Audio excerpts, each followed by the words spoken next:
बार की बात है, एक राजा था जो कि बहुत ही आलसी था और इसी वजह से उस राज्य के लोग अपने राजा से बहुत दुखी थे, क्योंकि वह राजा अपने राज्य के बारे में कुछ सोचता ही नहीं था और ना ही अपने राज्य में कोई अच्छे काम कर रहा था।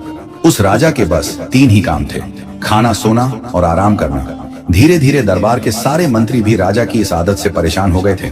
राजा का वजन इतना बढ़ गया था कि उसे बिस्तर पर से उठा नहीं जा रहा था। राजा की ये हालत देखकर दुश्मन राज्य के लोग भी राजा का मजाक उड़ाने लगे थे। अब यही सोचते हुए एक दिन राजा को अपनी हालत देखकर शर्म आने लगी और उसने सोचा कि ऐसे तो मैं बर्बाद हो जाऊंगा, मुझे अपने आप को फिर से स्वस्थ और सक्रिय बनाना पड़ेगा। उसने तुरंत पूरे राज्य में यह ऐलान करा दिया कि जो भी मुझे वापस पहले जैसा फिट और तंदुरुस्त कर देगा उसे मैं बहुत बड़ा इनाम दूंगा। ये बात सुनकर उस राज्य के सारे वेद मिलकर कोशिश करने लगे। उन्होंने कई जड़ी बूटियां राजा को दी, लेकिन राजा पर उन जड़ी बूटियों का कोई असर नहीं हुआ। उल्टा उसका वजन कम होने की बजाय और बढ़ता ही जा रहा था। तभी किसी ने राजा से कहा कि आपको इस बिस्तर से उठकर थोड़ा चलना चाहिए, लेकिन राजा से बिस्तर से उठा ही नहीं जा रहा था। इसके पीछे एक यह भी वजह थी कि राजा बिस्तर से उठने पर अपना 100% दे ही नहीं रहा था। वह बस यही सोच रहा था कि किसी तरह कोई जड़ी बूटी खाकर मैं फिर से स्वस्थ और तंदुरुस्त हो जाऊं, और इसी तरह वक्त गुजरता जा रहा था। लेकिन राजा की हालत ठीक नहीं हो रही थी। तभी एक दिन उस राज्य में एक बूढ़ा संत आता है।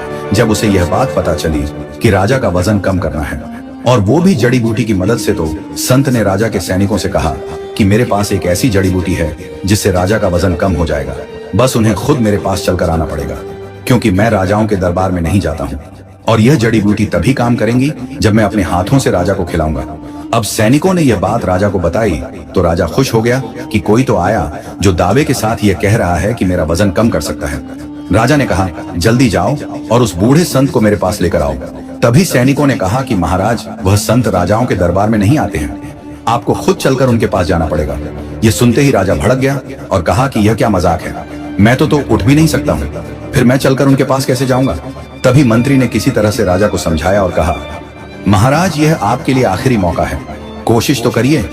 अब कई दिनों की कोशिश के बाद राजा ने खुद को बिस्तर से उठने के लिए मजबूर किया और सैनिकों की मदद से चलते हुए उस संत के घर की तरफ चल पड़ा।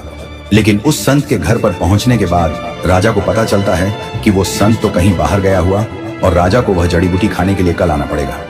यह सुनकर राजा को गुस्सा तो बहुत आया, पर वह मजबूर था और अगले दिन फिर से वह चलते हुए संत के घर पर पहुंचा। उस बूढ़े संत ने तुरंत राजा के लिए एक जड़ी बूटी तैयार की और अपने हाथ से उस पर कुछ मंत्र पढ़ते हुए राजा को खिला दिया और राजा से कहा कि आपको अगले 1 महीने तक ऐसे ही मेरे पास आना पड़ेगा। राजा ने मजबूरी में हामी भरी और वहां से चला गया।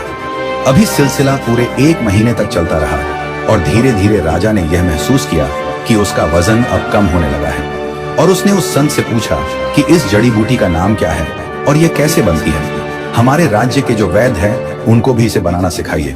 अब यह सुनने के बाद वह बूढ़ा संत कहता है, यह कोई जड़ी बूटी नहीं है महाराज, बल्कि यह तो साधारण पानी है जो मैं आपको 1 महीने से दे रहा हूँ। राजा यह सुनकर हैरान हो गया। तभी संत ने राजा से कहा कि आप मेरी किसी जड़ी बूटी से ठीक नहीं हुए हैं, बल्कि आप अपनी ही वजह से ठीक हुए हैं। 1 महीने से जो आप यहाँ पर चलकर आ रहे हैं, यह उसी का रिजल्ट है और उसी की वजह से आप तंदुरुस्त हो पाए हैं। दोस्तों, इस कहानी से हमें यह सीख मिलती है कि जब तक इंसान पर किसी तरह का दबाव नहीं आता है या उसके जीवन में कोई चुनौती नहीं आती है, तब तक वह अक्सर आलस में डूबा रहता है। राजा की इस कहानी से हमें यह सीख मिलती है कि अगर उसे मजबूर ना किया जाता तो वह कभी अपने बिस्तर से उठ ही नहीं पाता। इंसान तभी अपने आरामदायक दायरे से बाहर निकलता है जब हालात उसे मजबूर करते हैं। मेहनत और लगातार कोशिश ही किसी समस्या का असली समाधान होता है, न कि सिर्फ शॉर्टकट या बाहरी मदद से। अगर आपको यह कहानी अच्छी लगी हो तो वीडियो को एक लाइक करके चैनल को सब्सक्राइब जरूर कर लें।